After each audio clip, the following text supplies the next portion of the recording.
I woke up to the sound of laughter and the unmistakable clang of metal gates swinging open. For a moment, I thought I was still asleep, but then came the unmistakable shrill voice that could only belong to one person.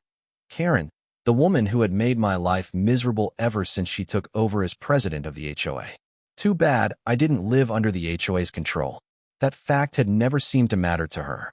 Throwing on a flannel shirt and jeans, I stormed outside, and what I saw made my blood boil. A whole crowd of people had gathered on my ranch, my private property, while Karen stood at the front, flailing her arms like she was some sort of royal tour guide.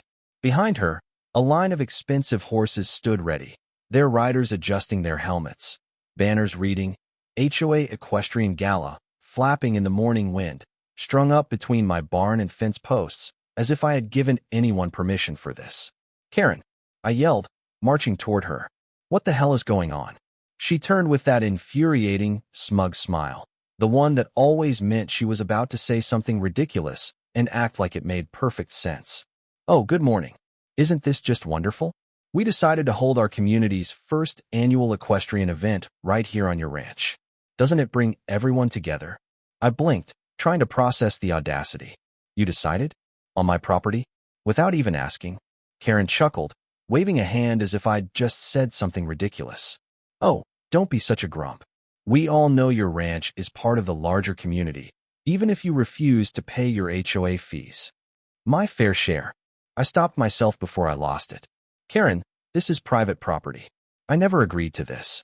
You and your whole circus need to pack up and leave." Gasps spread through the crowd, like I'd just committed a terrible crime. A woman in a pearl necklace pressed her hand to her chest. A man in a polo shirt muttered something about neighborhood spirit. Karen gave me a pitying look, like I was a toddler who couldn't understand the adult world. "Oh, sweetheart, I understand that you feel a little left out, but this is a community event. We sent out flyers and everything. We're doing this for everyone's benefit." I scanned the crowd. HOA members sipped lemonade at a refreshment table, some taking selfies in front of my barn, acting like they'd just arrived at a fancy country club instead of a working ranch. I could feel my anger rising, but I forced myself to stay composed. Karen thrived on confrontation, and she loved to play the victim when met with resistance. "Karen," I said through gritted teeth, "you've got 5 minutes to clear out, or I'll call the sheriff." She gasped, clutching her chest. "How dare you? Threatening legal action against your neighbors? That's so rude." A few of her minions murmured in agreement, glaring at me like I was the one causing the problem. Karen took a dramatic step forward. "We're only using your ranch for a few hours. Besides, what kind of man would deny kids the chance to experience horseback riding?" At that moment, a group of loud, obnoxious kids ran by, swinging expensive riding crops, one of them hitting a wooden fence post like it was a horse. My horses, my well-trained, expensive horses, stood by, their ears flicking nervously. One wrong move, one brat pulling the wrong rein, and I was staring down a lawsuit. Karen must have noticed my hesitation, so she leaned in and lowered her voice so only I could hear. "Be reasonable. It's just one day. You really don't want to make enemies with the entire HOA board, do you?" And there it was, the threat, the unspoken warning that if I didn't play along, there would be consequences. She had pulled this move before, making life miserable for anyone who didn't bend to her will. I grinned, a slow, knowing grin. "Fine," I said, stepping back. "You win, Karen. Enjoy your event." She blinked, clearly caught off guard by my sudden compliance. She had expected me to argue, maybe even throw a fit. Instead, I gave her a friendly nod and turned around, walking toward the barn. As soon as I was out of sight, I pulled out my phone and called Jake, my ranch hand. "Jake," I said, keeping my voice low, "I need you to do something for me. Head to the tack room. Remove every saddle from those horses." "What?" "Take them all off. Replace them with cowbells. The biggest, loudest ones you can find." There was a pause, then Jake let out a slow laugh. "You're a madman." "Maybe," I said, watching Karen prance around my property like she owned the place. But it's time she learned what happens when you mess with a rancher. That night, as the last of the HOA members left to rest up for the big event, I worked in the shadows, securing a cowbell to each horse where the saddles had been. It was a careful job, making sure the cowbells were snug enough to stay put but loose enough to cause maximum chaos. The second someone sat down, they'd jingle like a one-man band. By the time the sun rose, the event was set to begin. HOA members showed up in crisp riding gear, holding their heads high like they were about to perform in the Olympics instead of just prancing around a field for social media fame. Karen stood at the front, giving a grand speech about tradition and elite horseback riding, her voice booming over the crowd like a politician before an election. I leaned against the fence, arms crossed, waiting. Then, one by one, the riders mounted their horses. The moment their weight hit the cowbells, the air was filled with a deafening clash of metal. The horses spooked immediately, eyes wide, nostrils flaring. And then, chaos. The first horse bolted. The second bucked so hard its rider flew backward. Within seconds, the whole row of horses was in a full-on panic, galloping in every direction, cowbells ringing like an out-of-control church bell tower. Riders screamed, grabbing at reins, tumbling into the dirt, flailing like they were in the middle of a disaster. And then there was Karen. She had picked the biggest horse, a massive black stallion that now looked possessed. The cowbell under her jangled wildly as she clung to the saddle-less seat, her face going from smug superiority to sheer, unfiltered terror. The horse reared up. She screamed. And then, like something out of a cartoon, Karen flew through the air, arms flailing, legs kicking, before landing face first in the biggest, nastiest pile of manure on my ranch. Silence fell. Then, from somewhere in the crowd, a single laugh broke the stillness. Then another, and another. Karen must have noticed my hesitation, because she leaned in, lowering her voice so only I could hear. Be reasonable. It's just one day. You really don't want to make enemies with the whole HOA board, do you? And there it was, the threat, the silent warning that if I didn't go along, there'd be consequences.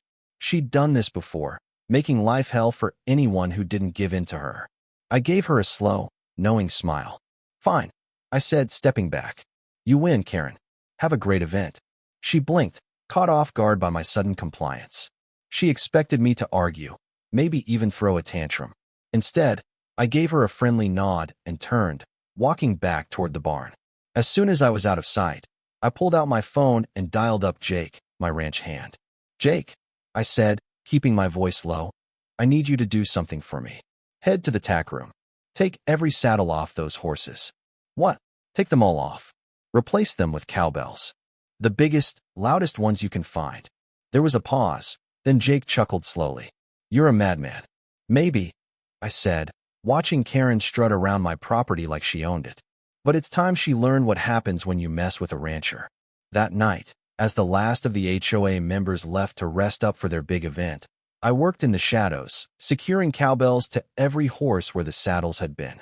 It was a delicate job, making sure they were tight enough to stay on but loose enough to cause maximum chaos. The moment someone sat down, they'd jingle like a one-man band. By the time the sun came up, everything was ready.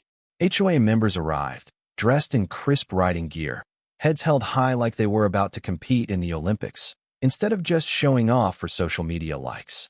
Karen stood at the front, delivering a dramatic speech about heritage and high-class horseback traditions, her voice carrying over the crowd like a politician before an election. I leaned against the fence, arms crossed, waiting. Then, one by one, the riders mounted their horses. The moment their weight hit the cowbells, the air filled with a deafening noise of clanging metal. The horses spooked immediately, eyes wide, nostrils flaring. And then, chaos. The first horse bolted. The second bucked so violently its rider was thrown backward. Within moments, the whole row of horses was in full panic mode, galloping in every direction, cowbells ringing like a runaway church bell tower. Riders screamed, grabbing reins, tumbling into the dirt, flailing like the world had turned against them. And then there was Karen. She had chosen the biggest horse, a giant black stallion that now looked possessed. The cowbell beneath her jangled wildly as she clung to the saddle-less seat, her face changing from smug superiority to raw, unfiltered fear. The horse reared up. She screamed.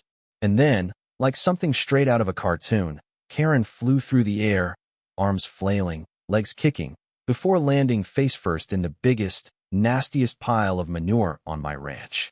Silence fell. Then, somewhere in the crowd, One laugh broke the stillness. Then another, and another, until the whole HOA burst into uncontrollable laughter. I took a deep, satisfied breath, the sweet scent of justice filling my lungs. Welcome to the ranch, Karen. The sun had barely come up when the first of the HOA riders arrived, their pristine riding boots clicking against the dirt like they were entering a five-star hotel instead of a working ranch. The air was thick with entitlement, as if they honestly believed they were about to participate in some exclusive, high-society event.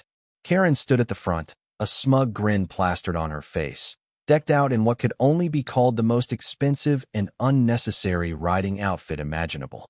She wasn't here to ride.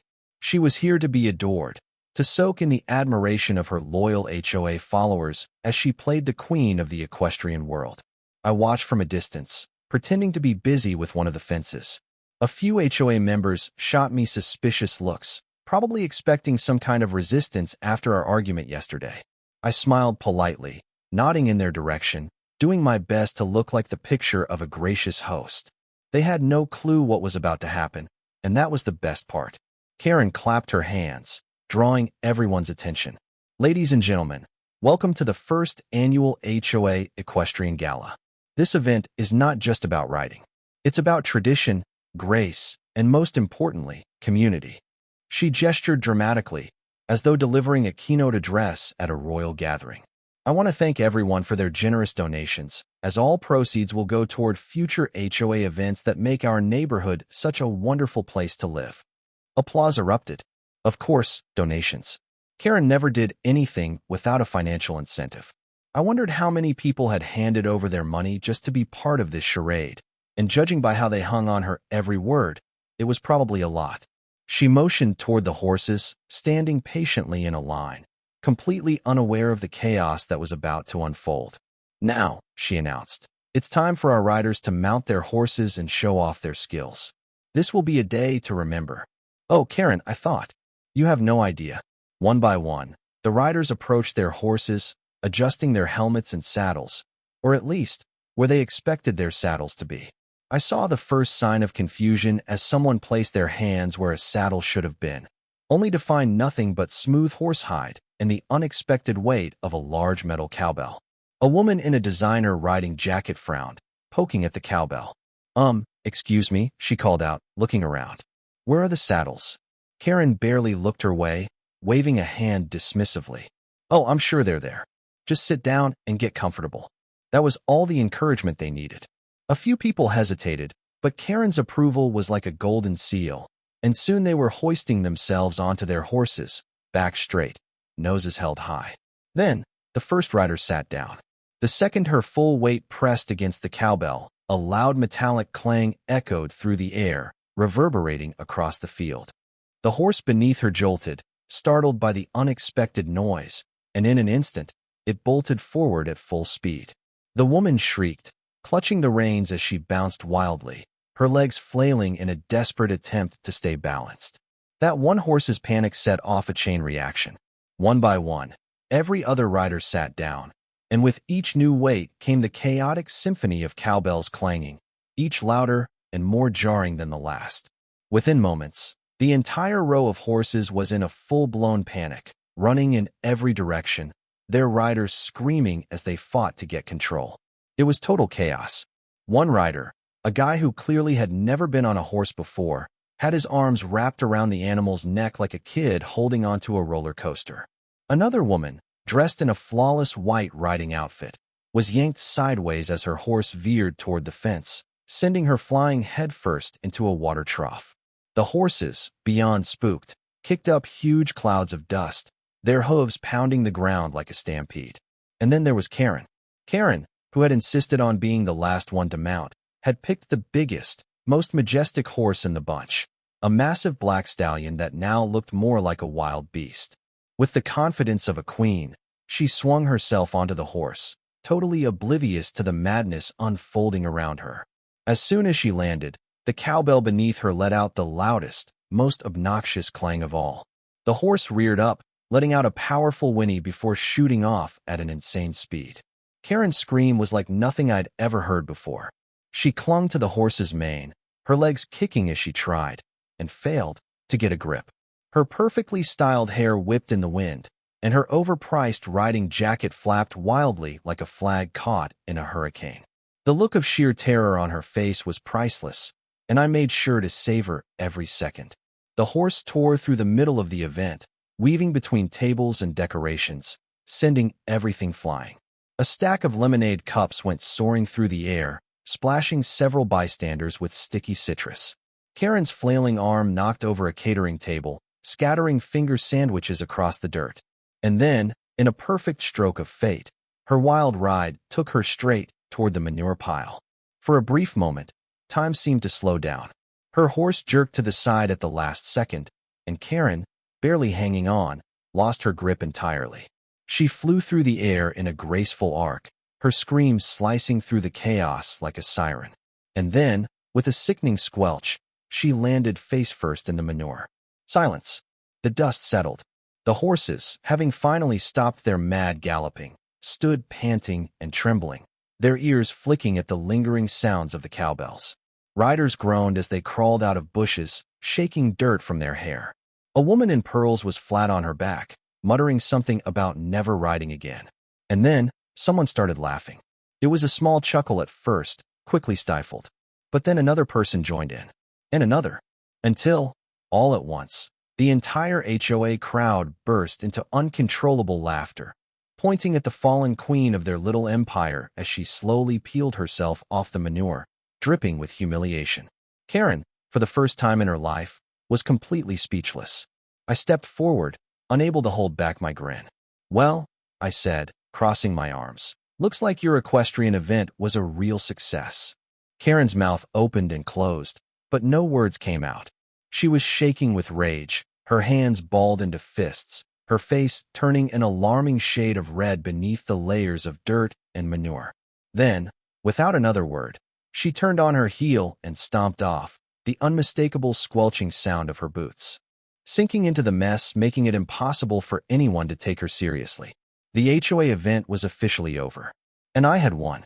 Karen stomped away from the disaster zone, leaving behind a trail of manure and shattered pride.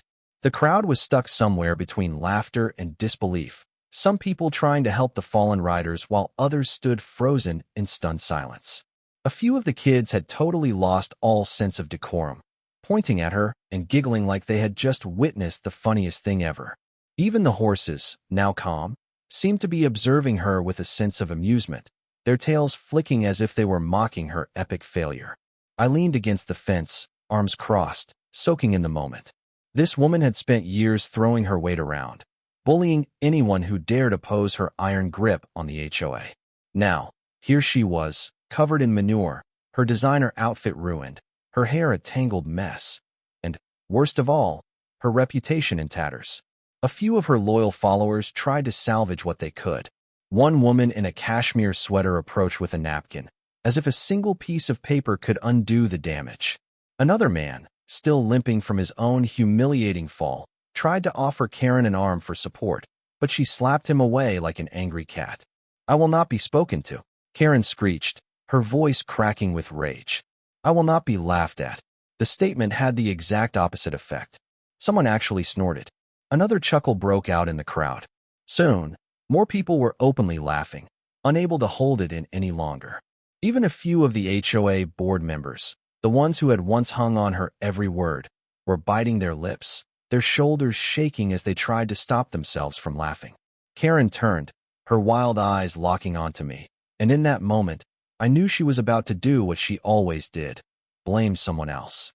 "This was sabotage," she shrieked, flinging a hand in my direction. "He did this. He replaced the saddles. He's trying to ruin this community." The accusation was as desperate as it was predictable. I tilted my head, playing the innocent host.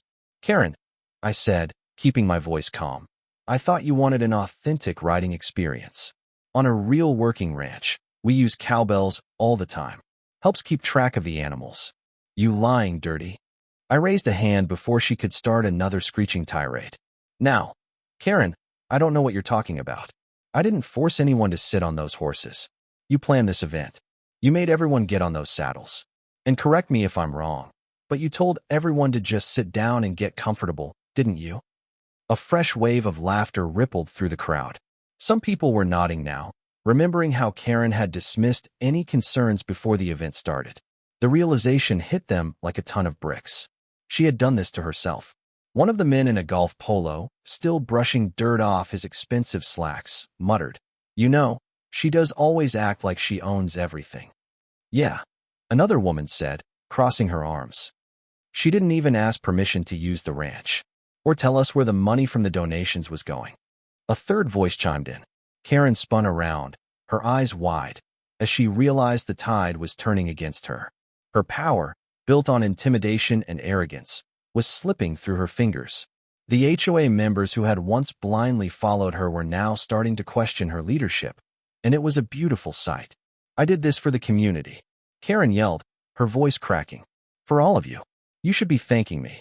A kid, no older than 10, pointed at her manure-covered self and burst out laughing. "Thank you for what? The best day ever." That was it. The crowd lost it. Full-blown, uncontrollable laughter. Karen's face turned bright red, her mouth opening and closing as she struggled to regain control. But it was over. No amount of yelling could undo what had already happened. I decided it was time to drive the point home. "Well, since the event is, wrapping up," I said, barely holding back a grin, "I'd be happy to give you all a real riding lesson.